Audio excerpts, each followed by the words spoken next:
أعوذ بالله من الشيطان الرجيم. بسم الله الرحمن الرحيم.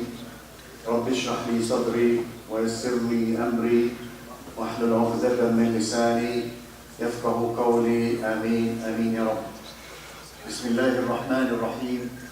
ذرني ومن خلقت وحيدا وجعلت له مالا ممدودا وبنين شهودا ومهدت له تمهيدا ثم يطمع أن أزيد كلا إنه كان لآياتنا عنيدا سأرهقه صعودا إنه فكر وقدر فقتل كيف قدر ثم قتل كيف قدر ثم نظر ثم عبس وبصر ثم أدبر واستكبر فقال إن هذا إلا سحر يؤثر إن هذا إلا قول البشر سأصليه سقر وما أدراك ما سقر لا تبقي ولا تذر لواحة للبشر عليها 19.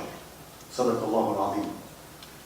Dear brothers and sisters, a wise man on the past said, whoever does not learn his history will not understand his presence, neither he will build a good future. That say applies on nations as well as on people, individuals. And therefore, since the wisdom is the guidance of the moment, الحكمة ضالة المؤمن فهو حق بها أن وجدها. The wisdom is the guidance of the moment regardless where he find it from. This is why we mention it, because it is a good wisdom, applies on us even though it is not a hadith or a Quran or coming maybe not from a Muslim. But since it's a good wisdom, we use it.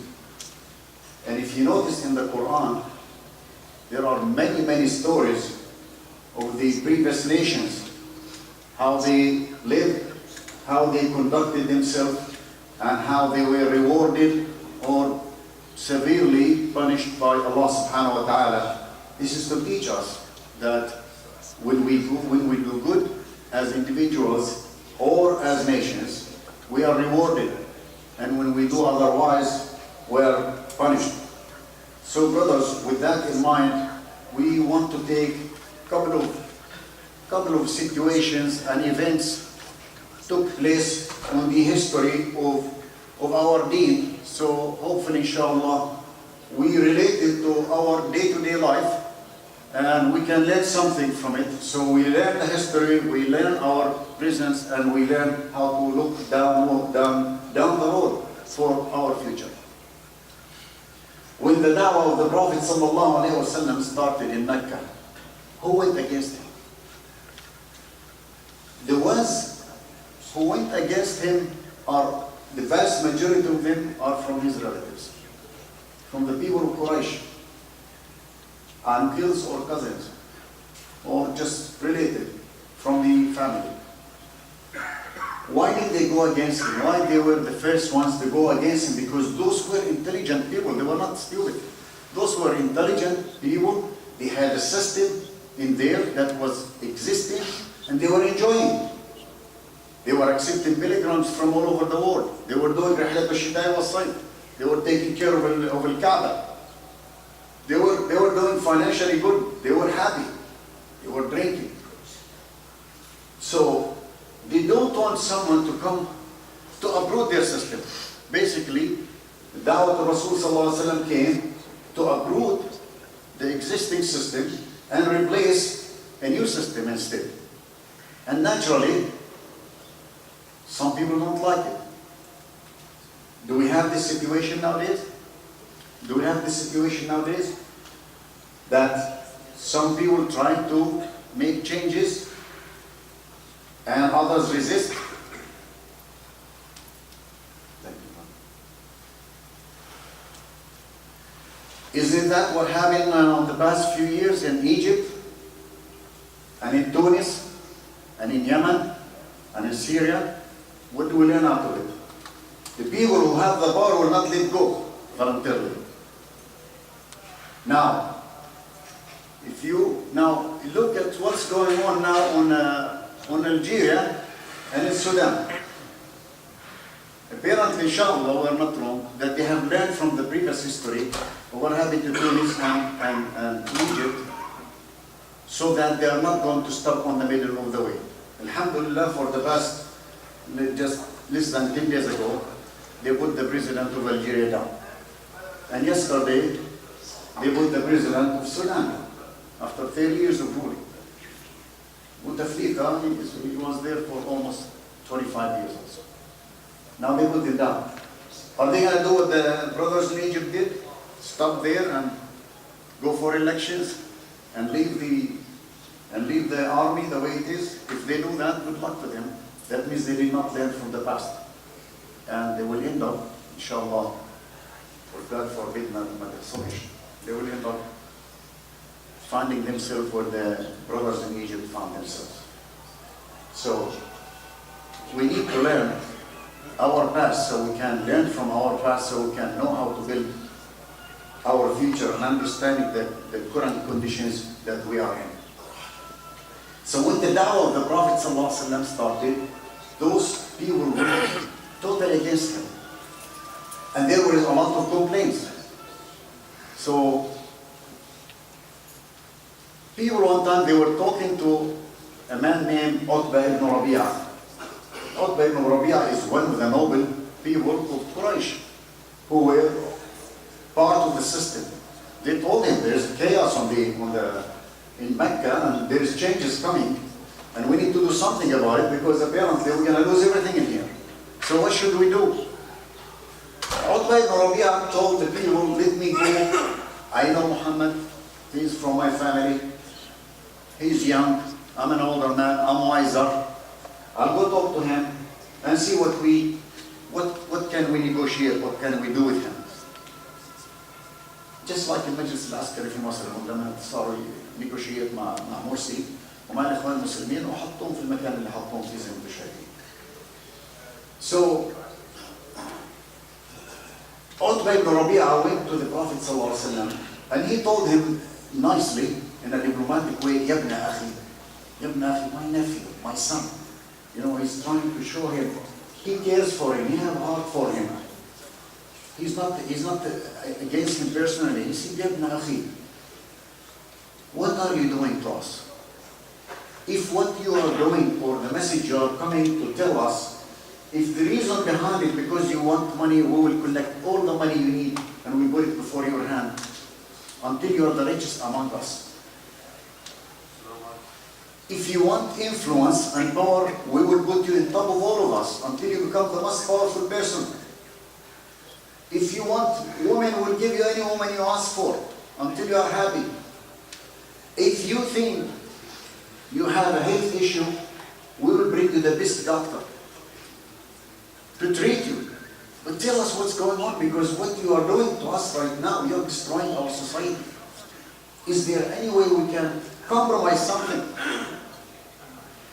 Is there anything we can compromise the situation where we can all rule together?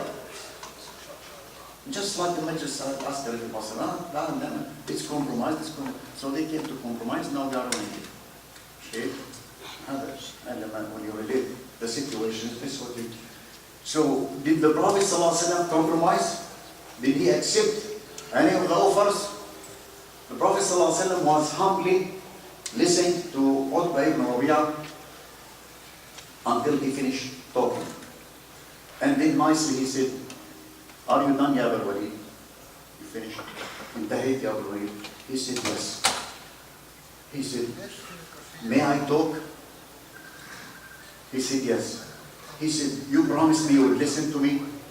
He said, yes. Look what the Prophet ﷺ did. Prophet ﷺ, he knows this man is very powerful, so he's not going to talk with his own language. He's going to talk with the most powerful language, the language of the Quran. He looked at him and he said, Bismillahir Rahmanir Rahim.